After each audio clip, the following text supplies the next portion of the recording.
Each of these people faced certain death. And each escape gets more impossible as we count down. Number 7. Alexander Selkirk. It was 1704, and Selkirk was sailing the Pacific. He looked at his ship and made a terrifying call. The hull was rotting, he told the captain. The captain ignored him, so Selkirk refused to sail. They left him behind. He was alone on Mas Atiera, an island with no people. He watched the ship vanish.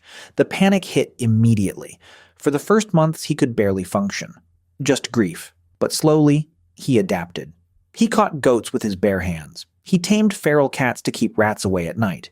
He read scripture aloud to keep his mind from unraveling. He sang. He danced. He talked to the animals. His feet hardened until he could outrun anything on that island.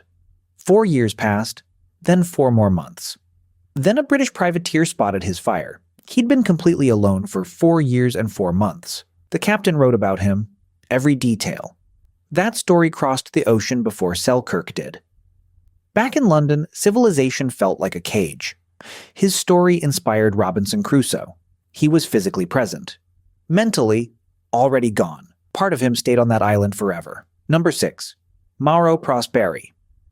It was 1994. Prosperi was running the Marathon des Sables, 250 kilometers through the Sahara Desert. On day 4, a sandstorm hit. Total whiteout. When it cleared, the course markers were gone. So what do you do when the desert looks the same in every direction? He found an abandoned shrine, crawled inside to survive the heat. He had no water. He decided to end it there, but his blood was so dehydrated it barely moved. So he ate the bats raw, then drank his own urine. He drifted into Algeria. No one was looking there. The search planes flew the wrong way. He couldn't reach them. He found a thin trickle of water, pressed his face into it. 9 days in, a nomad woman found him, barely alive. He'd lost 18 kilos. His liver was nearly destroyed. The doctor said it was a miracle he was breathing. But Prosperi wasn't finished with the desert. He went back. He finished the race. Of course he did. Number 5. Poon Lim. November 1942. Poon Lim was a Chinese sailor aboard a British merchant ship. A German torpedo hit. The ship sank in 2 minutes. He grabbed a raft. He was the only one who made it. The raft had biscuits, water, and flares. Not much else. He rationed everything. He marked the days in the wood. He made a fish hook from wire.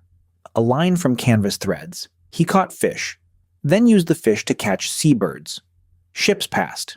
None stopped. He was invisible out there. A shark came. He beat it back with the jug. He exercised every single day to keep his muscles alive. 1 month passed, then 2, then 3, then 4. He barely recognized himself. But he kept going. Brazilian fishermen found him. 133 days alone. The Royal Navy gave him a medal. He still holds the record. 133 days. Number 4. Vesna Vulović. January 26, 1972. A Yugoslav Airlines jet cruised at 33,000 feet. A bomb was hidden in the luggage hold. No one knew it was there. It detonated. The plane tore apart instantly. Vesna was still inside a chunk of fuselage. Falling. It hit a steep, snowy slope. The trees slowed it just enough. A villager heard the crash. He found her still breathing. Her spine was fractured. Her skull was fractured. Both legs broken. She fell 10,160 meters. No parachute. World record. She woke up remembering nothing. She asked what had happened. The nurse told her. She didn't believe it. 27 others were on that plane. She was the only survivor. Number 3, Hugh Glass. August 1823. Hugh Glass was tracking through the Black Hills. A grizzly bear erupted from the brush right in front of him. She tore into him savagely, claws, teeth, over and over. He stabbed her until she died. Both of them collapsed. His crew stitched his wounds, shook their heads. They were certain he'd be dead by morning. 2 men, Fitzgerald and Bridger, made a decision. They took his rifle, his knife, his supplies, then walked away and left him to die. His eyes opened. Everything was gone. He decided that wasn't acceptable. He couldn't walk, so he crawled. He used maggots to clean the infected flesh from his wounds. He set his own broken leg. Alone. In the dark. He traveled 320 kilometers. Mostly crawling. Mostly starving. 6 weeks later, he walked through the gates of Fort Kiowa. He tracked down Bridger, looked him in the eyes, and let him go. Bridger was just a boy. The man who crawled 320 kilometers chose mercy. That's Hugh Glass.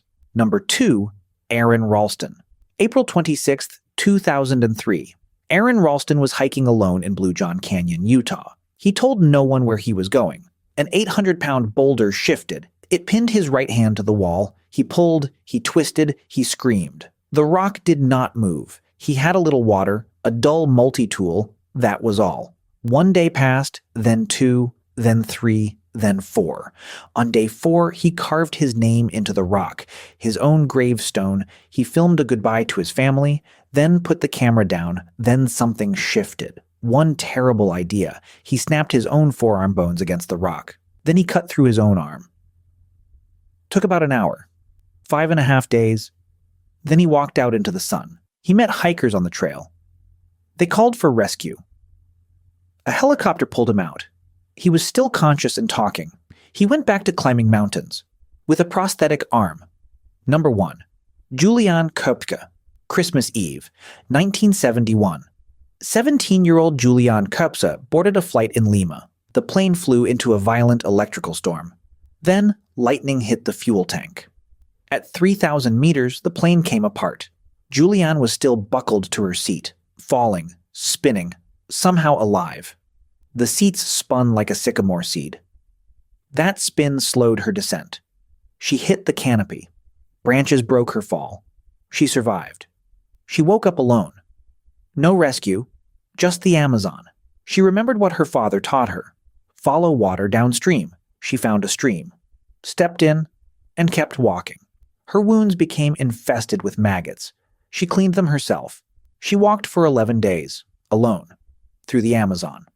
On day 11, she found a logging hut, crawled inside, and waited. Loggers arrived the next day. They couldn't believe their eyes. They carried her out by boat. She was the only survivor of 93 people. 92 others never came home. She became a biologist. She went back to the Amazon. Some people just refused to die.